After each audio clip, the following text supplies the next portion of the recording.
ଭଉଣୀ ଆମର କଣ କହିଲେ ମ କଥାଟା ପୁରା ମନକୁ ଛୁଇଁଲା। ଦେଖ ଭିଡ଼ିଓଟା। ମରଣ ବୁଝେନା ବୁଢ଼ା କି ଭେଣ୍ଡିଆ, ଜମ ଦେଖେ ନାହିଁ ଟଙ୍କା, ମଶାଣି ବୁଝେନା ଧନୀ କି ଗରିବ, ସତ୍ୟ ଏକା ଜୁଇ ଶିଖା। ଫୁଙ୍ଗୁଳା ଦେହରେ ଜନମ ଲଭିଛୁ, ଫୁଙ୍ଗୁଳା ଯିବୁ ତୁ ଚାଲି, କାହିଁକି କରୁଛୁ ଗର୍ବ ଅହଙ୍କାର, ଶରୀର ତ ମାଟି ବାଲି। ଦାନ ଧର୍ମ କରି ଜୀବନ ତବି ତୁ ତ୍ୟାଗ କରି ଅହଙ୍କାର, ମାଟିର ମଣିଷ ଦିନେ ମାଟିରେ ମିଶିବ, ମିଛେ ଖାଲି ମୋର ମୋର।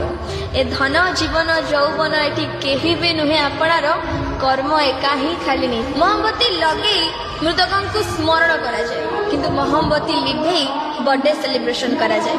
ଜୀବନ ସାରା କାନ୍ଥରେ ଲାଗିଥିବା କଣ୍ଠାଟି ବୋଝ ଉଠାଏ, କିନ୍ତୁ ଲୋକମାନେ କେବଳ ଫଟୋର ପ୍ରଶଂସା କରୁଛି। ହଜାର ହଜାର ଟଙ୍କାରେ ଆସେ, କିନ୍ତୁ ପାଦରେ ପିନ୍ଧାଯାଏ। ଆଉ ଟିକିଲି ମାତ୍ର 1 ଟଙ୍କାରେ ଆସେ, କିନ୍ତୁ ସେଟା ମଥାରେ ସଜାଯାଏ। ମୂଲ୍ୟର କିଛି ମହତ୍ଵ ନଥାଏ ଆଜ୍ଞା, କର୍ମର ମହତ୍ଵ ଥାଏ। ଘରେ ପଢୁଥିବା ଗୀତା ଓ କୁରାନ କେବେ ନିଜ ଭିତରେ ଲଢ଼ନ୍ତି ନାହିଁ, ଆଉ ଯେଉଁମାନେ ସେମାନଙ୍କ ପାଇଁ ଲଢ଼ନ୍ତି ସେମାନେ ସେଗୁଡ଼ିକ କେବେ ପଢ଼ନ୍ତି ନାହିଁ। ଲୁଣ ପରି କଟୁ ଜ୍ଞାନ ଦଉଥିବା ବ୍ୟକ୍ତି ହିଁ ପ୍ରକୃତ ବନ୍ଧୁ। ମିଠା ମିଠା କଥା କହୁଥିବା ଲୋକମାନେ ତ ଚାତୁକାର ବି ହୋଇପାରନ୍ତି। ଇତିହାସ ସାକ୍ଷୀ ଅଛି, ଆଜି ପର୍ଯ୍ୟନ୍ତ ଲୁଣରେ କେବେ ପୋକ ଲାଗିନାହାନ୍ତି, କିନ୍ତୁ ମିଠାରେ ସବୁବେଳେ ପୋକ ଲାଗିଯାଆନ୍ତି।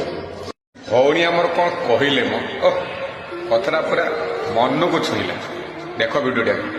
ମରଣ ବୁଝେନା ବୁଢ଼ା କି ଭେଣ୍ଡିଆ, ଜମ ଦେଖେ ନାହିଁ ଟଙ୍କା, ମଶାଣି ବୁଝେନା ଧନୀ କି ଗରିବ, ସତ୍ୟ ଏକା ଜୁଇ ଶିଖା।